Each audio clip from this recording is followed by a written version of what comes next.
镇，他们小镇就开始产生一些奇怪的生物，那些奇怪的，比如说哦，然后大家就人心惶惶啊，然后后来这个地方就被这几个是科学家，他们科学家都在发现说哦，这个地方真的很特别，就是说这里有外星的生命，哦，那外星生命都很奇怪，然后外星生命，然后它又以非常快的速度进化，其实这个就是外星人派来要入侵地球，他们用这个方式，然后最后甚至那个外星生命变成一个庞然大物什么的，然后用火攻，结果越攻它越旺。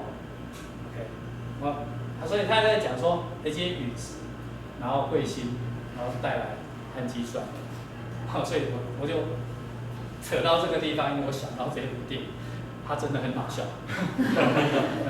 没看过可以去看一下，有吗？有人看过吗？没有啊，可以去真的可以去看，真的是都有写的电影。这个很久，10-20年前应该有的。你看过每部电影都记得起来？不一定啦，我觉得那个搞笑片是这一部，我如果会推荐的话，我会推荐这一部，它真的是蛮搞笑的，蛮好笑，可以去看一下。好，那现在讲到第5个参数了，就是说，我今天要产生智慧生命。就是我刚刚讲的那个细命只是那个细菌而已，那个细菌应该是不会拿着那个手机跟我们通话说，我今天我是有智慧的生命，所以说人要有演化出比较高智慧的生命，然后在地球上面除了人以外，被认为有智慧的生命，我举这几个，一个是猩猩，另外一个是海豚，一个是大象。为什么猩猩是被认为有智慧的？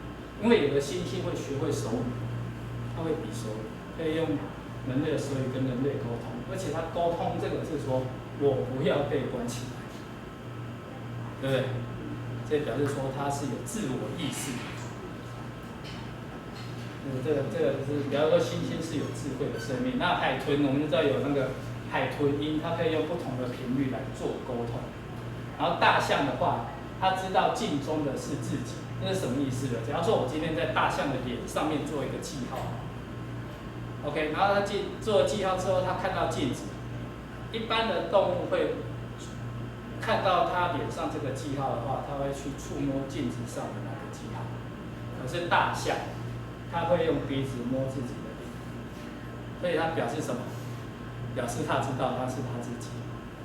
所以大象是有智慧的生命。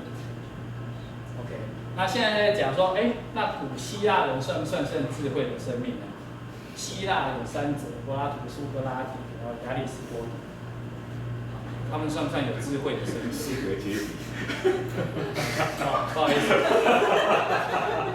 这个就很明显的知道是打错了，知道。苏格阶级啊。希腊3者呢有智慧的生命，他们算有智慧的，我们不会说他们是没有智慧的人类。而在接下来就跟我下面一个要讲的话，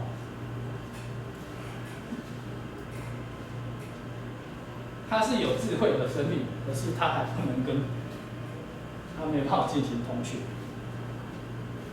所以能够进行通讯的话，我们现在因为我们跟那些系外的行星、恒星距离那么远，我们可以通讯的方式，以目前的科技也大概就只有无线电。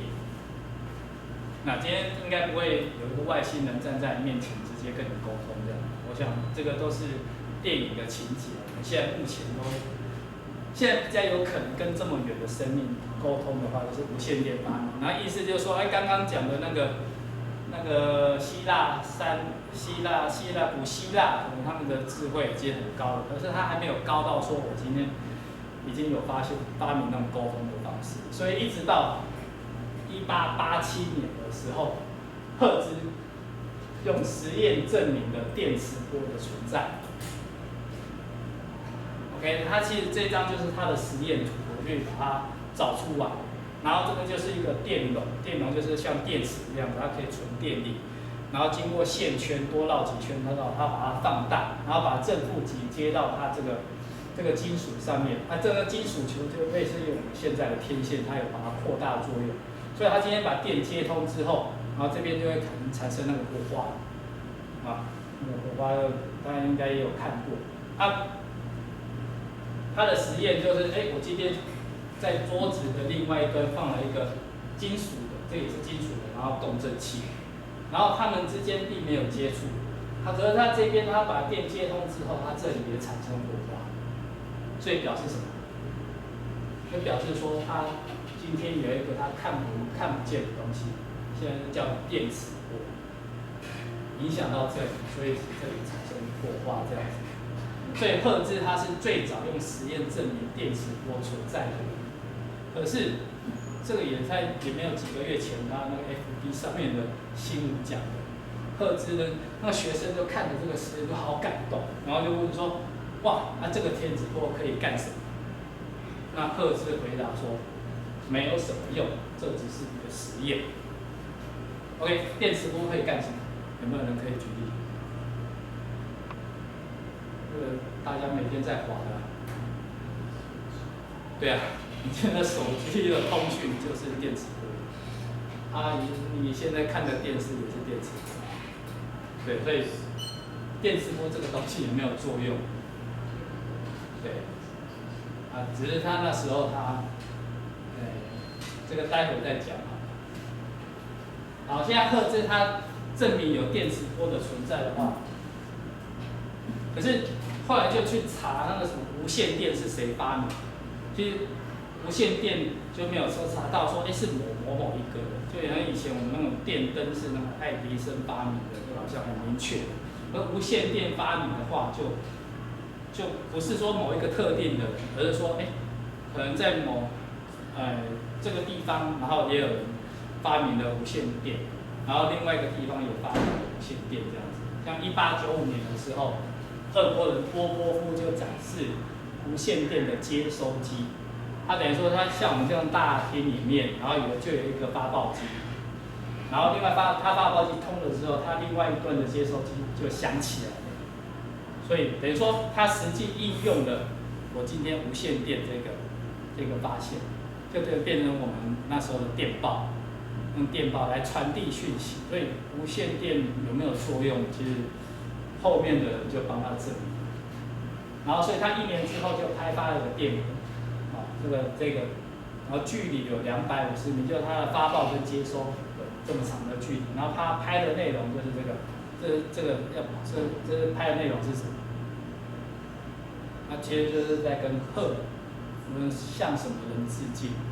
那就跟赫兹致敬，就是等于说赫兹的这个实验启发了他的这个发明。赫兹他当初认为没有用的东西，然后他却把它发明成为一个实际应用的东西。所以苏联那时候就把5月7日定为无线电发明。可是就等于说差没有多久，1890年只有差1年，然后意大利人叫马可尼的，他就是率先取得专利，他把这个无线电的收发，然后他去注册专利，所以就变成说，到底是他发明的还是他发明的？其实应该说我们现在来讲，就是说他们同时间几乎发明了这个东西。他们也都提过，他们都是受到赫兹的影响，赫兹这个影响。然后他成立了第一个无线电器材公司，然后第一次的实际应用就是在一个游艇赛。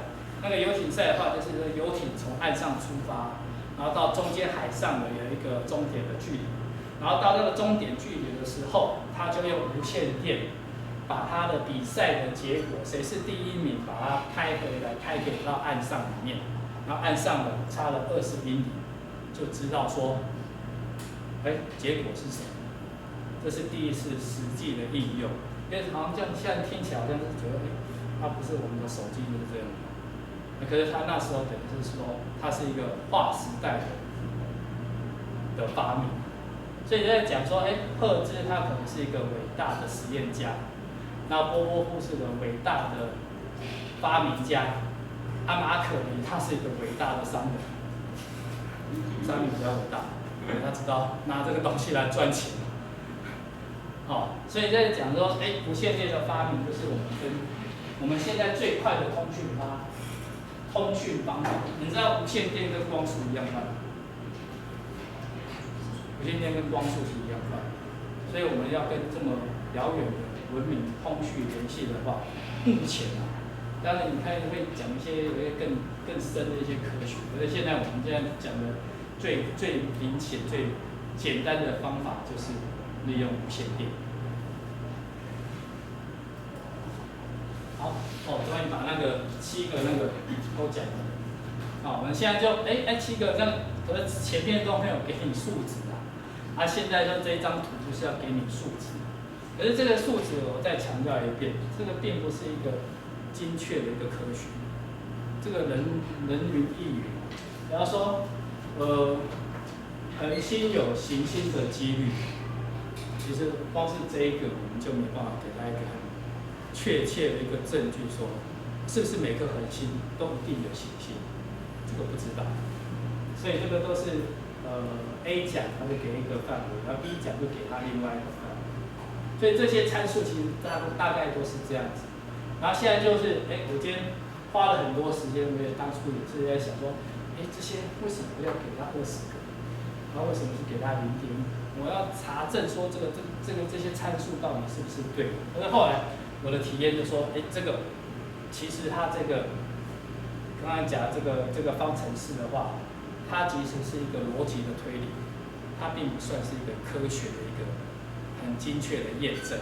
它只是在讲说，我今天这些参数带进去，好，我们现在就给它带。现在银河诞生的数率，这个还算是一个观测值，就是1年大概有20个。然后恒星有行星的几率，它认为是1半，就每颗恒星可能有1半的几率，它是有行星的。然后过来就是，它适合生在范围内的平均数，然后它给它1。我说只要我今天有行星，它可能至少有1颗行星，它是在合适的生态范围。然后它能发展出生命的几率，我这个给的比较低，就大概就只有0.25%的机会。所以说它虽然在生态范围内，可是它只有1/5，就像我们水星、金星、地球，它就今天就只有地球产生的生命，其他地方生命都没办法继续产生下去。然后而且还要研发出智慧生命。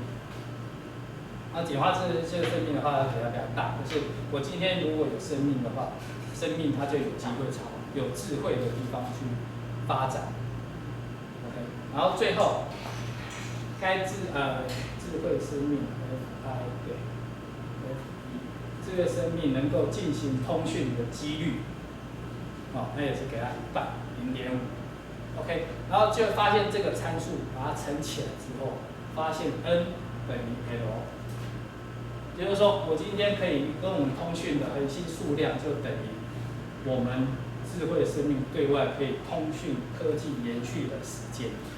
所以，如果以刚刚那个波波夫他1895年他发明电报，然后跟去年我们这样减起的话，目前得到这个数值可能是120，就是。我们每年银河系可能跟我们通信的几率是120。这样可以吗？所以他其实讲的也是有一点蛮怎么讲，悲观的。因为一般人就认为说，我今天科技走到我可以对外通讯，就是我发明了无线电之后。我们的这个科技可能在导致人类毁灭，导致这个科技文明的毁灭。所以这样讲有没有道理？我们现在有没有可能人类会自己毁灭自己？这很有可能哦。我们有那个氢弹、核弹那种，现在如果氢弹多射个几颗人类就结束。可能今天可能会发生在几百年后，也可能发生在明天。明天核的氢弹全部射出来，人类就结束。所以人类结束，我们还没有机会去跟人家通讯。所以它其实有一点像那种论证，就是说我们应该就是要维持我们的文明不会结束，不会被我们自己给摧毁。这段休息一下，我们还没讲完。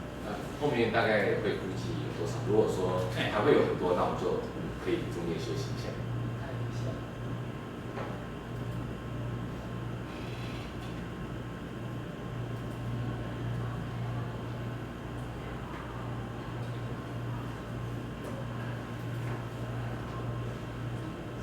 还有15页左右嘛。对。OK， 好，那我们就先休息一下好了。好。